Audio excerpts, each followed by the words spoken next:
Happy Monday, everybody. It's Dr. Matt with Full Potential Chiropractic. Last week, we talked about our Omega-3 workshop coming up. Next Tuesday night here at the office, 6:15.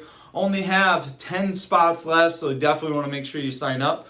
Let's talk about the three types of fish oil, though, or the Omega-3s, actually. So there's DHA, EPA, and ALA. I'll save you the fancy terminology because it really doesn't matter. Just know those, right? So let's talk about EPA. It helps out with inflammation.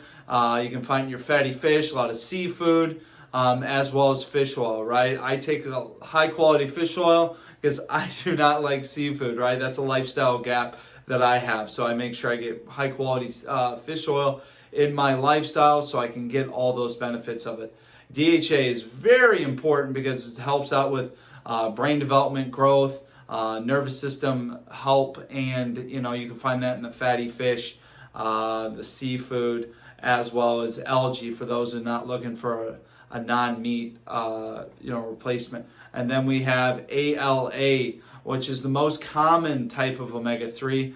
You can find that in high-fat protein sources or plant protein sources, walnuts, chia seeds, flax seeds, and it's mostly used to create energy in the body. So all three of those types are very, very important. You definitely want to make sure you get them in your daily routine, because if you don't, we can have serious issues. And we'll go over more of those serious issues at our workshop. Make sure you get signed up for it. Again, next Tuesday night at 6:15. Have a great Monday, everybody.